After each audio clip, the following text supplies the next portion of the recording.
के ग्रामर में सुर होते हैं तो वो सुर अलग अलग स्केल्स से भी होते हैं। हम अगर वेस्टर्न म्यूजिक में जाएं तो वहाँ स्केल्स का अलग अर्थ होता है। इंडियन क्लासिकल में या फिर जो लाइट क्लासिकल है या जो लाइट म्यूजिक है ना, उसमें अगर हम जिसको हम सुगम गीत कहते हैं, सुगम संगीत कहते हैं या फिर हम उपशास्त्रीय संगीत कहते हैं, उसमें अगर जाते हैं तो अलग अलग सुर हैं, अलग अलग स्केल्स हैं, उन सबको हमें समझना पड़ता है।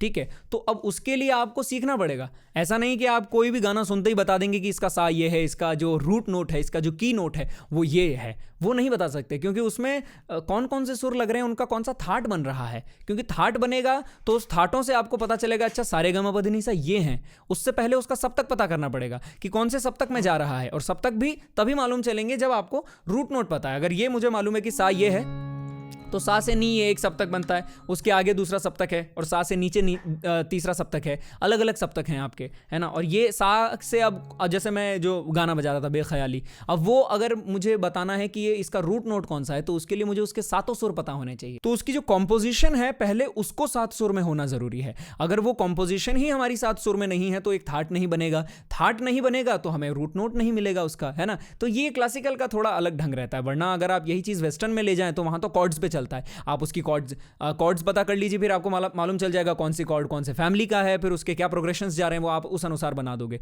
उसमें कोई रूट नोट आपको ढूंढने की आवश्यकता नहीं पड़ेगी। लेकिन इंडियन क्लासिकल या सेमी क्लासिकल या जो लाइट म्यूजिक है उसमें अगर आपको रूट नोट पता करना है तो 7 सुर होने जरूरी है ना। और उन 7 सुरों में एक थाट होना जरूरी है, तब जाके एक चलन अगर उसमें मिलता है तो हम सा पता कर सकते हैं। वरना उसमें कोई सा पता करने की आवश्यकता नहीं है, वरना उसका कोई रूट नोट होगा ही नहीं। वो ऐसे ही दिमाग में एक धुन आई और उस अनुसार बनाया, अगर वो उस राग के बेस पे ही नहीं बना है तो आप कैसे उसमें कोई सा पता कर सकते हैं। तो ये एक चीज़ होती है। वगरना 12 सुर होते हैं और 12 स्केल्स होते हैं हमारे, पहली काली, दूसरी काली, तीसरी काली। जैसे आप देख सकते हैं ये पहली काली है, दूसरी काली, तीसरी, चौथी, पांचवी काली है। ये 5 काले सुर हैं। फिर 7 सफ़ेद, पहली सफ़ेद, दूसरी सफ़ेद, तीसरी सफ़ेद, चौथी सफ़ेद, पांचवी सफ़ेद, छठी सफ़ेद, सातवीं सफ़ेद। और इनके अलग अलग नाम भी हैं, जैसे 1 2 के बीच में है तो 1.5, 2 के बाद है तो 2.5, 3 और 4 के बीच में है तो 3.5, 4 और 5 के बीच में है तो 4.5, 5 के बाद है तो 5.5। ये भी इनके कुछ नाम हैं। तो ये स्केल्स हैं, ये रूट नोट्स हैं।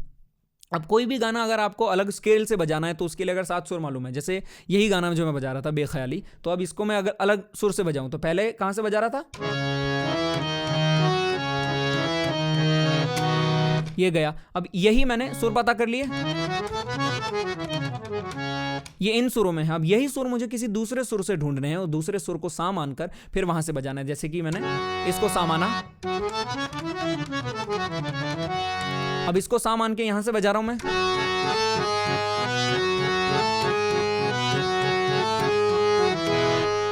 अब ये चीज़ कब आपके हेल्पफुल होती है, जब आप इसको या तो गा रहे हैं या किसी के साथ बजा रहे हैं। तो वो जिस सुर से गा रहा है, जिस स्केल से गा रहा है, वहां से आप ये बजा सकते हैं, तो एक सहूलियत हो जाती है।